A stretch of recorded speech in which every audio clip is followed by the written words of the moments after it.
Good morning, everyone. We are doing Overcoming Objections. We are on Sales 401, our masterclass series, and I'm your host today, Collie Somerville. I'm going to be going over first avoiding objections, because that's the part that really, I think, if people learn how to avoid objections at the beginning of their presentation, they wouldn't run into the objections that they get at the end of their presentation. So a lot of things happen at the beginning when you get to the home and start talking to the client to find out some information, so that if they do give you objections at the end, you can go back to what they said and remind them about why they filled out the form or why you were there, right? So does everybody understand that this is, and I need everybody should be taking notes, because this is class and I will be calling on people randomly in the class. So guys, make sure you're taking notes of what I'm saying, because this is the reason that people get about going in the field. This is the reason that people just don't want to go in the field a lot of times. Can y'all hear me? Yeah, we can hear you clearly. You're not okay. Okay, perfect. So I'm gonna choose somebody to be my to be an example, to be the client. Do we have any volunteers? I volunteer. Come on, Collie. Not you, Jamal. We needed somebody new. Not new, but somebody who doesn't volunteer. Thank you, Darren. Okay, this is good. I don't want to use anybody brand new, because someone brand new may not know what kind of objections we get in the field, right? Because they're pretty much the same. So first we're gonna talk about avoiding objections. Okay, that's what I said. So Darren, I get to your house, and Josh went through last week all of the things that he says at the kitchen table when he gets there. So if you want to know what to do and have a really smooth presentation, a really smooth interaction with your client, go back to the FFL Fury YouTube page and watch Josh's presentation last week about what he does when he gets there. So in everybody's presentation or everybody's conversation is a little bit different. So Darren, I get to your house, sit at the table. The very first thing I ask you, hey Darren, so what made you fill? So I'll show the form. Darren, do you remember filling this form out here? Yeah, I remember filling out that form. Okay, so what was going through your mind when you filled that form out? Well, what happened was one of my friends passed away, and they were doing like GoFundMe. Okay. You know, I got work insurance and I got some insurance at the bank. So, I think but I just wanted to know, what was out there. Okay, so you say you have insurance at the bank, you have insurance at work. Yes. Right? Mm-hmm. Okay. Do you understand how both of those policies work? As far as I know my job policy, it covers like my annual income. I believe like 2 or 3 times they told me, and then also at the bank, I think it's about like 10,000 or something like that. So I think that covers both ends, my income and also just. Got you. Okay, and then so do you know job insurance doesn't go with you? So COVID. Do you know a lot of people? Do you know people got laid off during COVID, right? Yes. Yes. Okay, so a lot of people lost their jobs in COVID, right? So that could happen. Something like that can happen again. And guess what? When they lost their jobs, just like they lost health insurance, they also lost their life insurance. Okay. Did you realize that? So your insurance is not something that when you lose a job, just like you don't keep your health insurance, you don't get to keep your life insurance. Did you know that? No, I didn't really think about that. I didn't really think about. You did? It. No. You did? Okay. And it's okay. Most people don't. That's why I'm here. And then the second thing, the one at the bank, most of the time that's accidental death, right? So unless you die in an accident, it's not going to cover you, right? Yeah, so you filled out this form, like you said, you had kids, right? Yeah. You got kids? Okay. So Darren, let me tell you what we're going to do today. So if I can find you something that's going to fit in your budget, and and it will also protect your kids in the case of your death, is that something that you're open to looking into or moving forward with? Yeah, I don't see why not. I'll look into it. Okay, so perfect. So this is what we're going to do today. So today, my job is just to find out of my, and I told you that I work with a bunch of different companies. My job is to something you qualify for, and then I'm gonna shop around and get you the best rate. Okay, I'm a little bit different than like somebody from Allstate or State Farm. Only thing that they can look at is their rates, but I can look at the rates of about 25, 30 different top rated insurance companies like Omaha, Transamerica, AIG, and get you the best rate so that you don't have to do this later, right? So that I'm going to do the shopping around for you. Okay. Does that make sense to you, Darren? Yeah, that sounds pretty good. That sounds pretty good. Okay, perfect. That's what we're going to do today. So we'll pause here. So, guys, now I'm going to do the inventory sheet, ask some questions about his health, find out some more information about him, right? And then, Darren, I forgot to mention. So, how old was you said your son is how old again? 10. He's 10. So are you responsible, like, do you pay child support or do you care for him? Like, are you responsible for his financial well-being? Yes. Okay. So let me ask you this, Darren. If you would have died today, how would that look for your son financially? I know he would already be devastated, right? But how would that look for your son financially? Well, it wouldn't look too good for him. I really don't have $200,000-$300,000 saved for him or anything like that. So I don't think it would look too good. It would be a struggle. It would definitely be a struggle. And most people, yeah. And most people don't, Darren. You know what? My mom died when I was 19 years old. My sister was 16 and my brother was 10, right? So my brother was the same age as your son when my mom died. So I was old enough, me and my sister were kind of old enough to fend for ourselves. My mother did not have any life insurance, but my brother wasn't because he was 10. So he got shipped away to my grandmother's house in North Carolina, and he's never been the same since, right? Because he got split from everybody else, right? So I'm sure that's not something that you want to happen to your son. And really, the problem was there was a lack of money when my mom died.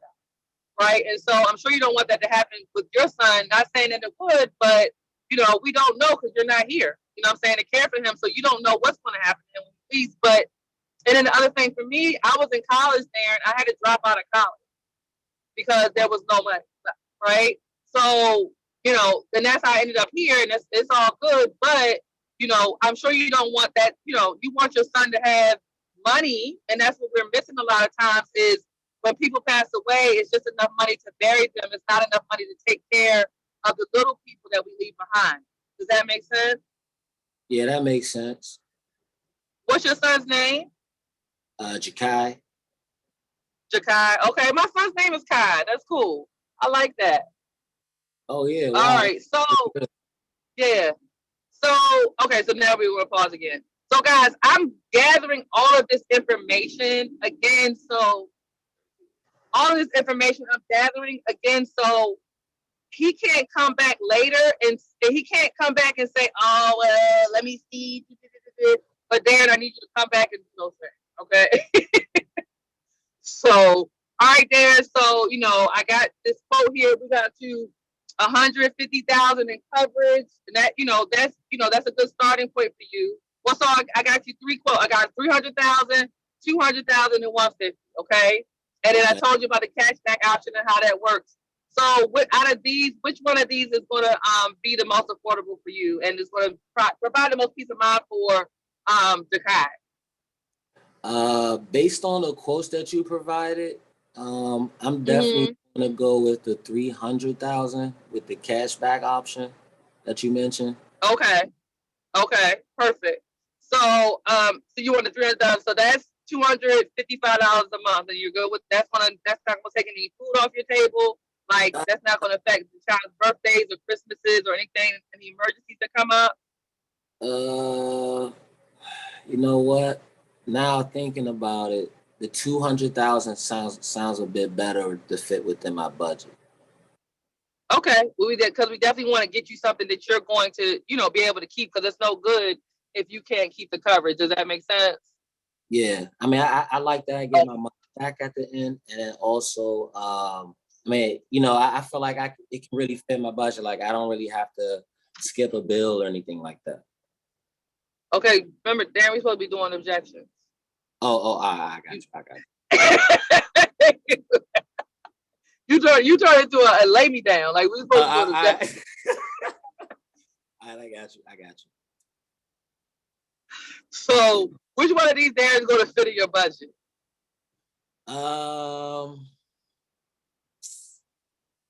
The 200,000. Okay, and that's not going to give you like you're going to be able to like if you have any kind of emergency, you're going to be able to take care of the emergency without canceling your policy, right? So this is important. Yeah. Thank you, Josh. Darren, you still not giving no objections. Josh, can you jump in, please, with an objection? I got you. Man. Tag team. All right, so I those options were really nice. Those options were really nice, but none of those are all way too expensive. I don't know if I can afford that. I kind of am living on a fixed income right now, but I want to take care of my family, but I can't deal with that. That's way too much. Okay, that's no problem. So let's take a look at the options that don't have the cash back. Those are a little bit less expensive, but get you the same amount of coverage. So let's look at those. Okay, so now here, Josh, is another 300,000. This is about half the price. This is 150 for 300,000. 200,000 is $100, and 150,000 is $75. So which out of these, which ones can you afford? The $75 range is more of what I'm looking for, but that's what I'm paying right now with my bank. My bank is giving me like I think it's like 50,000, and I'm only spending like 10,000 with my bank. Well, you say you spending 10,000? My bank is giving me like 20,000 in coverage, but it's like $10 a month from my bank. Oh, but earlier you told me it was 10,000. Do you have a copy of that? Can you go grab that policy so we can make sure you have what you think you have? To be honest, I'm not sure where that is, but I could try to look it up. Okay, so let's do that. Now, so Josh, you told me earlier. So you said 20,000, right? We're looking at 150,000. You told me earlier that you did not want Jakai. You wanted to make sure that Jakai was covered, right? Absolutely. And you told me the story about my mom, what happened when you passed away. I mean, so what changes to begin our conversation, Josh? It was say that one more time. I'm sorry. Oh shoot. I said, so what's changed since the beginning of our conversation? Nothing's changed. It's still really important. It's still what I need to get taken care of. Okay. So we already talked about the insurance at the bank is probably accidental, right? I would probably get rid of that because that's just it's so cheap. Do you know why it's so cheap? Why it's so inexpensive? Do you have any idea? No, why? Because the chance they offer to you so cheap because the chances of you dying in an accident are slim to none. So you're telling me that if I don't die according to what they say is an accident, my family doesn't get anything? That's exactly it. So unless you die some kind of, and they can say like there can be a clause in there that will also say something about if that, like say you got into a car accident, Josh, and then you were in a coma for 90 days. It may be something in there like there's a time limit that you have to die from the accident in order for them to pay out. So again, that's why it's so inexpensive because the insurance companies understand the risk that they're taking, right? And so if they thought that was going to be a big risk, they would charge you a lot of money for it. But they're charging you a teeny bit of money for it because they understand it's not a big risk to them because you're probably not going to die in an accident. Wow, it sounds like I'm throwing money away. You definitely are. Okay, and then the one at the job. Remember, I said at the job if you don't have a job, you don't have the insurance, just like the health insurance goes away, the life insurance goes away with it. Okay. Now, okay. So like I said, I was wondering about one more thing. So my family is a military family. So I was told that I was supposed to have something from USA, but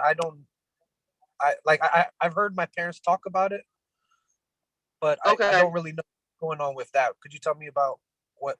So were you in the military? No, my dad. Okay, so that's not you. Your dad has stuff through the military that he has access to, and there's things that you can get. But do you really? I mean, so USAA is. Let me ask you this question: would you prefer if something happened to you? Would you prefer So we're going to protect your Kai in the process, right? But who would be the adult that would be responsible for like handling all your final expenses? I'd probably say my sister. Your sister, what's her name? Shireen. Cherie. So do you think, would you want Cherie, so now imagine you passed away, right? Your son is still, like, say he's 15 years old. Do you want Cherie to have to call an 800 number to get to figure out what to do when you pass away, how to get a check? Or would you prefer her call me and I'm gonna walk her through every step of the way, and I'm gonna be the person not just here to sell you the insurance, but I'm gonna be the one to give her the check in her hand? What do you think? What do you think Cherie would prefer? I know we would prefer, especially for my family, I would prefer the easiest route for them. You know? So I would prefer to call you. Okay, got you. So the one you said you could afford is $75, right? We already said you gotta. So let's go ahead and put the application in, and we gotta even see if you still get approved, right? We don't even know if you're gonna get approved. Okay. Okay. And okay, so all right. So do me a favor. Go ahead. I was gonna say, I'm not sure if I can qualify because I was told before that by other people. They were saying that I might not qualify, or it might be it's not possible to get me in that price range. And I don't know if you qualify either. That's why we got to do an application job. But the good thing about me is, even if we can't get you covered with the first company I put you in, I got a bunch of companies I can look at to see who you will qualify for. So don't worry about not getting covered today. Okay. So do me a favor, Josh. Go grab me your driver's license and your routing and account number. Okay. I have my I know the routing because I can look it up, but I don't know. I don't have my account number on me right now. You don't do any online banking? Oh, I do have an app, but I'm not too familiar with it, how it works. But I think I do have it on my phone. I can help you. Okay, so I can help you with that. As long as we can get in there, I can show you where to go and how to get it. Okay.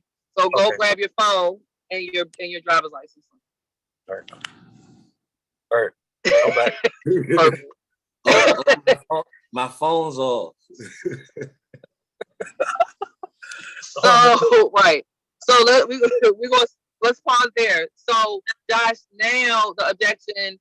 Let's do, because this is the part that every new person gets hung up on. Okay, this objection that I'm about to tell you right now. So I need to think about it. Okay, so Josh, and I told Jawan, like me and Jawan were talking on the phone one day, and Jawan was like, "Oh my God," and it's been a game changer. So and it has. You need to think about it. So everybody needs to write this down, y'all, because this will change the number of people you're able to close every week. Guaranteed. If you use this exactly how I say it. So Josh, you need to. So you say you need to think about it. I do. I need to think about it. I'm not sure. Okay, what is it that you needed to think about? And I'm going to really take my glasses off when I had this conversation. So I need to think about if this is the right move for me, and if I can afford this, if I can continue to make sure I can afford this. Okay, so you told me that the $75 was in your price range, right? Yeah, you're right. I did say that. Yeah. do we need to look at a little bit less just to get you started? I mean, you can always get more later. I can budget the 75. I forgot that we did talk about that fitting your budget, but I still have to give it some thought. You know, I want to look around a little bit more and see what I can find just to kind of compare, you know, for myself. Okay, so let me ask you this question, Josh. So how long do you think it's going to take you? How long is it going to take you to look around? Well, I've been looking now for like 3 months now. Okay. On and off, but I'm hoping to get it done soon. Like, but give me a time. Because I mean, at this point, right? After 3 months, you haven't found anything. You say you can fit this in your budget. So here's something, Josh, that remember we also talked about. You have to qualify for them, right? So here's the secret sauce, guys. So this is what we're going to do, Josh. I'm gonna give you. You think you have something figured out in the next 30 days? Yeah, absolutely. That's my target. Okay. Actually, that's my target. 30. Okay, got you. So this is what we're going to do. We're going to go ahead and put your application in today. All right, and we're going to post date it for 30 days from now, and then by that time we'll know if you've been approved or not. That'll give you enough time to shop around and look for other rates, and then we can move forward. But we don't even know if you're going to get approved because insurance, you don't buy insurance, you have to qualify for it. Did you realize that? No, I didn't know that. I thought I could just you could just quote it out for me. No, like you have to qualify. So I might quote you, I might quote you $75, but the insurance company might come back and say, well, we found this in his medical record and it's actually going to be $90. But we don't know. Or they might come back and say you're declined. We don't know, but we got to put an application in to even find out if you qualify. And then you have something to think about. Because right now you have nothing to think about because we don't even know if you qualify for what I'm offering. Makes sense. Does that make sense? That makes sense. Yeah. So do me a favor, go grab your driver's license and your routing account number for the application. Okay. So guys, like if you add that piece of, you will close more business just as people. He said he's been shopping around for 3 months. He hasn't found anything. He's procrastinating. So you guys have to understand. And if he says, can you come back? We're doing this today. If you do not do this today, then everybody brand new, you guys have to realize if you don't get this done today, you're probably you're not getting back. No matter how sincere they are, no matter how nice they are, 90% of the time, you're not going to get back in the home. So if you don't close them, and remember, most people have been procrastinating already, right? Say Josh was 65 years old. I want to think about it.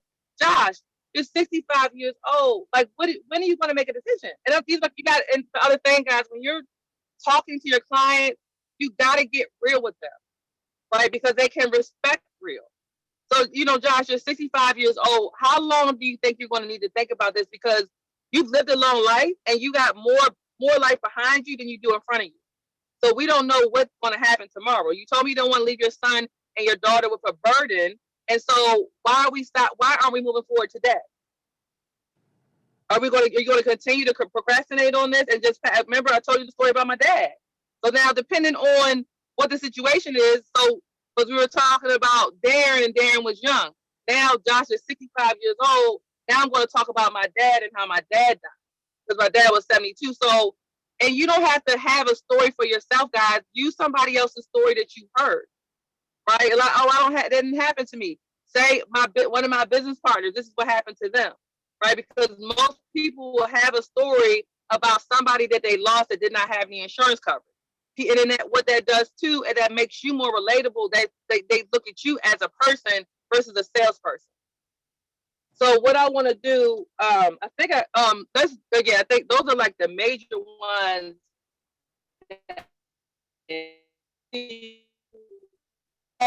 So an objection that they've gotten. I have one more objection that I have been getting in the home. That might be a good colleague for you to go over with. Okay. So the one that I get okay. is from families when they say, "Oh, I don't have a bank account. I just have Direct Express," or they just have that. The first thing they say, "Oh, I don't bank with anybody. I don't have a bank." Let me ask you this first, Josh, and this is for the new people too. So are you, because on the client intake form, it asks if they have a bank account, a credit union, or Direct Express. So if you ask them, Josh, do you have a bank account, credit union, or Direct Express? If you ask them that question, if they have a bank account and they have Direct Express, they're always going to say Direct Express.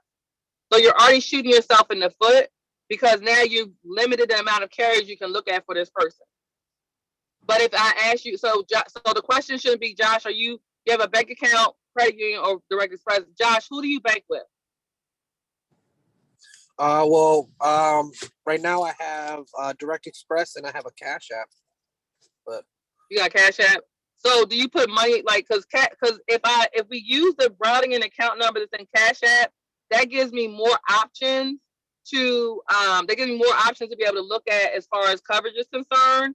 But the problem with it is that you got to make sure that every month you're going to put the money on there for the life insurance so that they can pull it. Is that going to be an issue for you, Josh? And be realistic. Let's be realistic and honest with ourselves. So I might need help with a reminder for it because the money I get for my disability, it comes directly on my card. I would have to okay. Move or help or ask my sister to help me figure out how to move it over onto the Cash App. Okay. So, and what we can do, Josh, if you give me your phone, I'll set up a reminder in your phone a couple days before the payment's supposed to come out. So you'll remember to go put the money move the money from your Direct Express onto your Cash App card. Will that work for you? That way you'll be reminded every single month. That'll help a lot. All right, perfect. Hand me your phone. That's a great idea. This is really what I do. Give me your phone. Let me put a reminder on your phone because and one thing that you all should recognize is that it's amazing that people will do what you tell them to do. The problem is you're not telling them to do anything. You're saying, Josh, do you mind if you give me your phone? Would you mind? Let me see. And then I might say, hand me your phone. Do you mind if I put it on there for you? Right? But I'm not asking if you listen to the words, the verbiage that I'm using, I'm telling them what to do. This is what we're going to do. I'm not asking them if they want to do an application. We're going to do an application today. This is what we're going to do today. I didn't ask Josh if he wanted to do an application. This is what we're doing, Josh. And if you're direct with people and you direct them, they're going to follow the directions. Because remember, most people have been trained from a very young age. We all have been to follow instructions. We were told in school what to do, at the job what to do. So people are used to being told what to do. The problem is you're not telling them what to do. You're asking them. And I feel like every time I go in a home and you'll build this muscle over time, I'm going to close them. So I already had the mindset that they're going to do what I asked them to do, and you're going to get closed today. You're going to get this insurance. They don't know that's what I'm thinking because they also think Josh is thinking that he knows more than me and he's going to give me something I haven't heard before. But I've heard all of it. And that's why you got to go through your first 100 appointments so that you can get better in the home. You're not going to get better by going on 2 or 3 appointments and think, oh God, this doesn't work. You got to go on 100. So you can get all the objections, all the BS out of the way. And then by that time, nothing's going to stump you when you get it. And then the other key is, guys, when you are in a home and you can't close, like you feel like you've overcome objections, you need to call me, call Corinne, call your manager so that we can maybe close for you. Or even if we can't close for you, you can hear what we're saying and how we think and how we respond to the client so the next time you can use that. So don't leave and when somebody says, oh, I need to think about it, just leave the house. We can't help you when you left the house. We can only help you when you're in the home. And if you call in the home and say, hey, listen, I am here with Mr. Jones. He's saying that he wanted to think about this policy, the application. Put me on speaker with Mr. Jones. So then I'm gonna say what I know how to say. You're gonna learn from what I'm saying on how to overcome this objection again, because truth be told, it's not 100 different objections. It might be like 5. I need to think about it. I'm not interested. I changed my mind. I thought this was something else. And so I get there, Josh. You say you thought this was health insurance. Okay, Josh, you interested in life insurance? Yeah. I've been thinking about it. I'm not sure. So you give me objections. Okay, no, I'm not. This was health insurance. I thought it was for health insurance or for something else. It was some kind of survey, but no, this is for life insurance. I said that over the phone yesterday. So, Josh, are you interested in getting life insurance? I'm not sure now. Do you have it? I think I do. I think my sister has something for me, but I don't know. Okay, is that something that's important to you, is life insurance?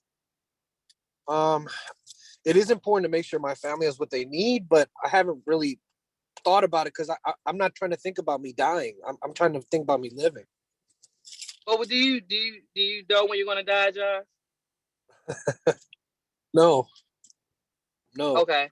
So, I mean, if this is something important for you, I can help you with your life insurance. If it's not, I can go.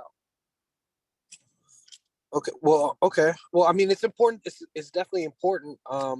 Is it possible that I could think about it and we could reschedule for you to come back out? No, because if you tell me you're not interested, then I'm just gonna go ahead and close your file. Oh man. So if you close the file, how am I? Is it going to be harder for me to get life insurance down the road? I don't know. I'm just a field underwriter. I don't know. If you're not interested, I thought I was here to help you with life insurance. If you're not interested in life insurance today, I just have to go. When I go back to my office, your file's gonna be closed. So, is it something that you want? Are you interested in making sure that your family's not left with a burden, or is it something that's not that important to you? Be honest with me, because I don't want to waste your time, and I don't want you to waste mine. Right now, it's not that important. Okay. All right, Josh. So have a good day. Y'all, don't spend a bunch of time trying to convince somebody to get life insurance. You should know at the beginning of the conversation if you need to stay there or not. If they're giving you too many objections, I thought it was this, I thought it was that, leave. If somebody says to you, well, it don't matter to me what happened to my friend, I don't need to hear no more. If that's how they feel, you're not going to be the one to convince them to get life insurance. Nothing's going to happen. I had a lady the other week. She said, she was like, what did she say? She said, if I was going to die, I would have died last year. Okay. Have a good day. I'm out. Like, y'all, like, don't spend time spinning yourself in circles and you getting frustrated because they don't want it. If they're telling you they're adamant about they're not interested, they don't care about their family, you need to leave. This is not something like when we're talking about overcoming objections, we're not talking about convincing, because sometimes people think a certain way and we got to figure out what they're thinking. That's why we overcome objections. But if they're telling you, I don't care what happens to me, nothing gonna happen to me, I ain't dying no time soon, you can't overcome that. You got to just go to the next appointment. That's why you need to have 10 appointments set in a day, because if you have 10 appointments set, when Josh says something crazy about he ain't dying no time soon, then you not worried. But you can say bye. But if you got 2 appointments and Josh is one of the 2, well, sir, you are going to die soon. Leave, go. And it's okay. Like, people like, can I leave? Yes. If they say something crazy, then leave. We're not in the convincing business. We're here to help the people that want help with their life insurance. And when somebody says something crazy, or if you're in a situation where you don't feel comfortable, you have every right to leave that home. What other objections, guys, did we get in the home that we feel we get stuck on every time? Because this is the chance to ask.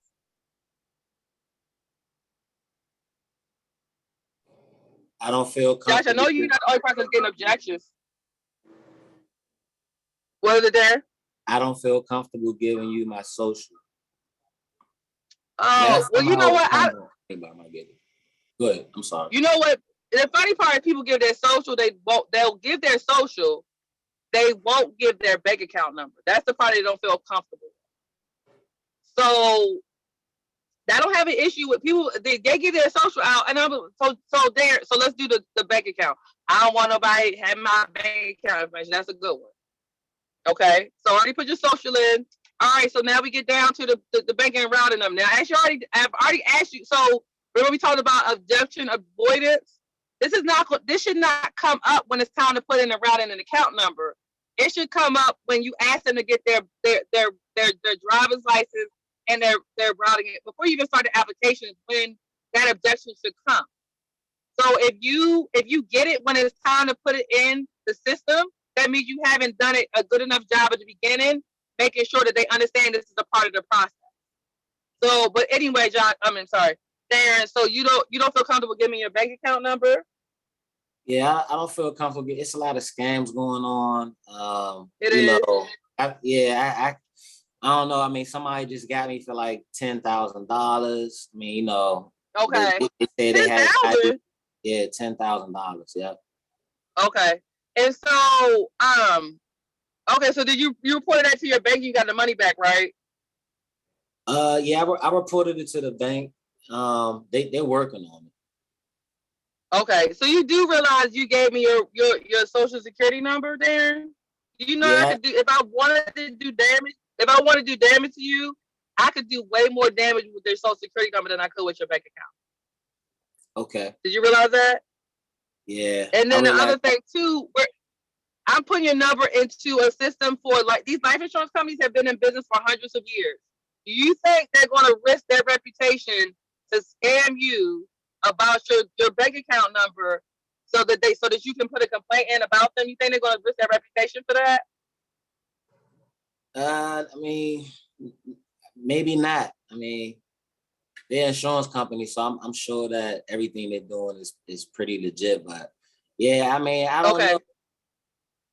So is it that you don't trust me? Is that what's happening? I mean, and be honest with me. Okay, I'm gonna just be honest with you. I don't really trust a lot of people that look like me. Oh wow! So I showed you my license, right? You want to take a picture, and this is what I do, y'all. You want to take a picture of my you see my car right there. You take a picture of my license tag, right? So if I was doing something, you can definitely report me. But here's the thing, Darren. If I showed you how much money I had in my bank account, you would know I don't need nothing of yours. And guys, even if you don't have a lot of money in your bank account, I don't know why that works, but it works. And because I say it was like the guy that I did it with last time, he's like, same stuff. Oh, I got scammed. I say, Mr. Richard, let's compare bank accounts. So you can see mine, you want to know I don't need what's in yours. No, I don't want to, because people don't want to see your bank account. They're not going to agree to that. I don't want to see. No, I'm like, no, let me show you. No, it's all good. Let me go they'll go get the information, because if you say it with conviction, they're going to believe that. I mean, and I'm not lying, but you have to be convicted about it. Right? He was like, man, you are good. I said, because I said at the end of the day, I'm here to help you. Like, I'm not here to scam you. You think I came here with my license and all this other stuff to scam you? I'm just trying to make sure that your family doesn't go through what I had to go through with my dad with no life insurance. That's all the reason I'm here. And if you have conviction in your heart, people believe that if you're real and you're not treating this as a transaction, if you're treating people like people and you're relatable, you will close business. But you got to be people do business with people that they like and that they trust. And so if people are not willing to give you their bank account information, you might need to figure out what it is that you're giving off that they don't trust you. That's what I asked Darren. Like, I asked, is it me that you don't trust? Like, is it so let me know if it's something that I'm giving off that I need to work on. And most of the time they're like, no, it's not you. Okay, so what is it? I already got your social. You gave me something more valuable than your bank account number, which was your social. Right? And then most people, again, they're not going to want to see what's in your bank account, so they're going to back down from the challenge, and they're going to go get their routing in their account number that they told you that they had it. Gotcha. Uh-oh. Callie, there?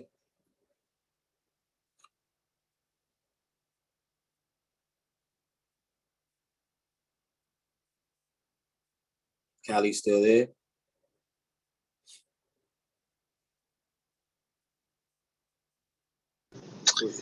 All right. I'm not sure what happened to her. Does anybody have any other questions about handling objections? Any objections coming through for you guys that you feel like you can't handle or you're constantly getting? All right. Yeah, Corinne? Yes. Here's one. Well, what I could qualify for is you're not giving me enough. It's not meeting my need. It's not meeting. Okay. So, and you can like feel felt found with them. I don't know if you guys have ever heard of that, but you can handle most objections well with feel felt found. So I feel you. I completely understand. And what I do try to do, guys, is if you ever come to a situation where you're stuck, I always try to tell someone else's story and make it my own. So I'll say, you know what, Mrs. Sandra, you know what, I feel you. I went through that same situation with my aunt, right? And I felt the same way. She felt the same way. But what I found out is, wouldn't you agree that something is better than nothing? Yeah. Yeah. Okay. So in most cases, if they say that, guys, you're either usually on a mortgage protection appointment or, you know, again, final expense, there's enough there. They just can't afford it. So let's start here, right? So if it's mortgage protection, then we're going to say, let's talk about, because Ms. Sandra, did you know that the client doesn't need, the bank doesn't need the entire loan up front? Did you know they just need someone to make those mortgage payments? Did you know that, Mrs. Sandra? No, I didn't know that.